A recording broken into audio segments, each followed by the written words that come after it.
हर हफ्ते real horror stories देखने के लिए सब्सक्राइब करें इंडिया के इकलौते एनिमेशंस चैनल को जिस पर सिर्फ रियल हॉरर स्टोरीज आती हैं। बेल आइकन प्रेस करना ना भूलें।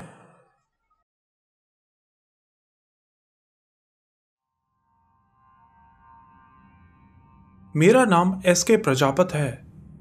मैं राजस्थान का रहने वाला हूं। मैं जो बात आपको बता रहा हूं ये मेरे एक दोस्त की मां के साथ हुआ था। तो हुआ ऐसा था कि एक दिन सुबह के टाइम मैं अपने गांव के पास के एक मंदिर में गया था। वो मंदिर हमारे गांव से थोड़ा दूर पड़ता है, इसलिए मंदिर से घर वापस आते आते मुझे दोपहर के 3 बज गए। जब मैं अपने गांव के पास पहुंचा तो देखा कि गांव के बगल वाले एक शमशान घाट में किसी की अर्थी जा रही है। मुझे नहीं पता था वो किसकी अर्थी है। मुझे लगा शायद गांव में ही किसी की मौत हो गई होगी। मैं उसको देख के चुपचाप वहां से अपने घर आ गया। लेकिन घर पहुंचा तो देखा कि मेरी दादी घर के बाहर ही खड़ी थी। दादी का चेहरा बहुत उदास लग रहा था। मैंने दादी से पूछा कि आप इतनी उदास क्यों हैं? तो दादी ने बताया कि मेरे एक दोस्त की मां की आज मौत हो गई है। उनकी बात सुन के मैं बिल्कुल शॉक्ड रह गया, क्योंकि मैंने तो अपनी दोस्त की मां को सुबह सुबह ही देखा था। सुबह तक तो वो बिल्कुल ठीक थी, तो ऐसे अचानक उनकी मौत कैसे हो गई? मुझे बहुत हैरानी हुई। मेरी दादी ने बताया कि उनकी गाय का बछड़ा कहीं चला गया था, तो वो उसी को ढूंढने के लिए उसके पीछे पीछे गई थी।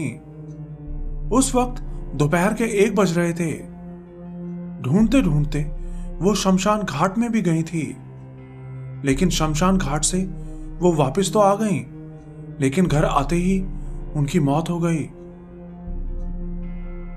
सबको लग रहा था कि शायद शमशान घाट में ही किसी दुष्ट आत्मा ने उनको पकड़ लिया होगा और उसी ने उनकी जान ली होगी। लेकिन मैं जानना चाहता था कि मेरे दोस्त की मां की मौत ऐसे अचानक कैसे हो गई। लेकिन मैंने अपने दोस्त से कुछ दिनों तक तो इस बारे में कोई बात नहीं की। लेकिन फिर कुछ दिनों बाद एक दिन जब हम दोनों बातें कर रहे थे तो मैंने बातों बातों में उससे उसकी मां की मौत के बारे में पूछा। तो मेरे दोस्त ने बताया कि उसकी मां की मौत के 5 दिन बाद वो लोग गांव के एक बाबा के पास गए थे, ये पता लगाने के लिए कि असल में उनकी मौत कैसे हुई। कहीं शमशान घाट की तो किसी दुष्ट शक्ति ने उनको नहीं मारा था। तो बाबा ने बताया कि उनकी मौत शमशान घाट में जाने से नहीं हुई थी, बल्कि उनको एक दूसरी आत्मा ने मारा था। फिर उस बाबा ने वहां बैठे बैठे ही अपने एक चेले के शरीर में उस आत्मा को बुलाया जिसने उसकी मां की जान ली थी।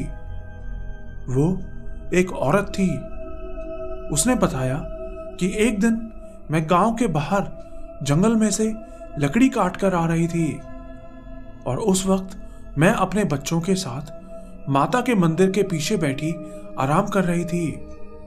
लेकिन तभी मेरा देवर ना जाने कहां से शराब पी के वहां आ गया। उसने हाथ में एक कुल्हाड़ी ले रखी थी और वहां आते ही उसने एक झटके से मेरी गर्दन पर वार कर दिया।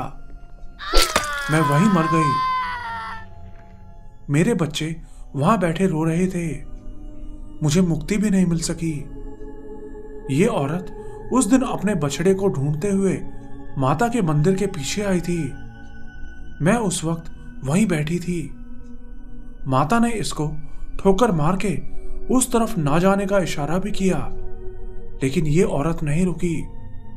अगर ये उसी वक्त वहां से पलट के चली जाती तो इसकी जान बच जाती, लेकिन ये नहीं रुकी। और फिर मैंने इसके शरीर के ऊपर कब्जा कर लिया और इसके घर पहुंचते ही मैंने इसकी जान ले ली। उस दिन मुझे यह समझ में आया कि इस दुनिया में अक्सर जैसा होता है वैसा होता नहीं है, और कई बार जैसा होता है हम उसकी कल्पना भी नहीं कर सकते। दोस्तों, आपको ये वीडियो कैसा लगा? अगर पसंद आया हो तो जल्दी से चैनल को सब्सक्राइब कर लीजिए। मैं हर हफ्ते आपके लिए ऐसी मज़ेदार कहानियां लेकर आता हूं। अगर आप भी अपनी कोई सच्ची कहानी मुझे भेजना चाहते हैं तो मुझे ईमेल कर सकते हैं। तो इंतज़ार कीजिए अगले सैटरडे का। आज के लिए इतना ही। Good bye.